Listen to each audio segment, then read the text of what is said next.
دوسرا حضرات گرامی، یہ جو پتھر ہوتے ہیں، نگینہ ہے مثال کے طور پر، کوئی بھی انگوٹھی کے اندر پتھر پہنا جاتا ہے تو بعض لوگ کہتے ہیں کہ یہ پتھر پہنو تمہاری روزی کے اندر برکت ہوگی، یہ پتھر پہنو تمہاری قسمت بدل جائے گی، یہ پتھر پہنو فلاں ہوگا، یہ پتھر پہنو فلاں ہوگا۔ وہ پتھر بیچنے والوں نے بھی ساری کی ساری فہرست رکھی ہوئی ہے۔ دیکھیں پتھر جو ہے یہ زیب و زینت کے لیے پہنا جاتا ہے انگوٹھی کے اندر۔ مرد ایک انگوٹھی پہن سکتا ہے 4.5 ماشا چاندی کی، اس سے بڑی نہیں ہونی چاہیے، اور اس کے اندر ایک نگینہ لگا ہو، 2 نگینے بھی نہ ہو۔ یہ جو سارے انگوٹھیاں پہنی ہوئی ہیں جناب، 10 انگلیوں کے اندر بابا جی نے 10 انگوٹھیاں پہنی ہوئی ہیں، بھائی یہ کیا کیا ہوا ہے؟ ہو بابا جی بہت پہنچے ہوئے ہیں، اس لیے بہت پہنچے ہوئے ہیں کہ 10 انگلیوں کے اندر 10 انگوٹھیاں پہنی ہوئی۔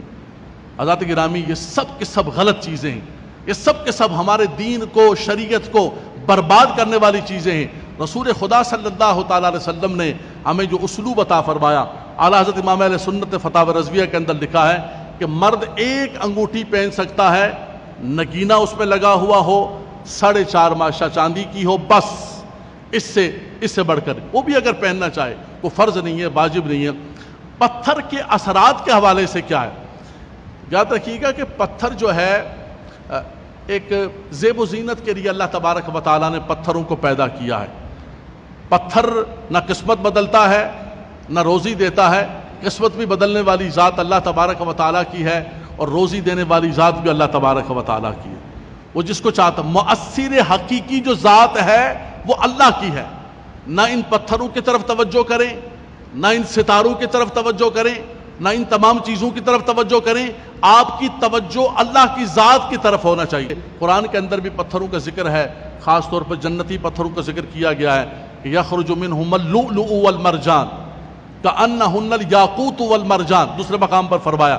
تو یہ پتھر ایک زیب و زینت کے لیے، خود نبی کریم صلی اللہ تعالیٰ علیہ وسلم نے پتھروں کو پہنا ہے۔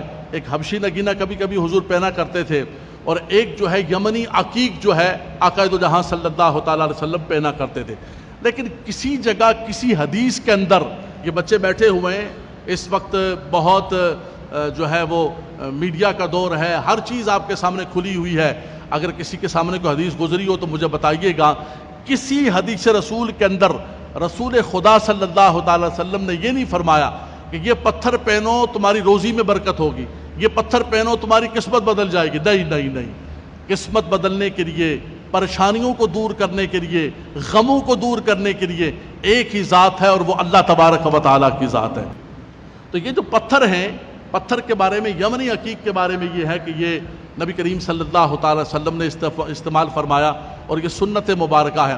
حضرت ملا علی قاری رحمۃ اللہ تعالیٰ علیہ نے مرقات کے اندر فرمایا کہ عقیق کے بارے میں کہ فَإِنَّهُ مبارک، فرمایا کہ یہ مبارک پتھر ہے، کس اعتبار سے؟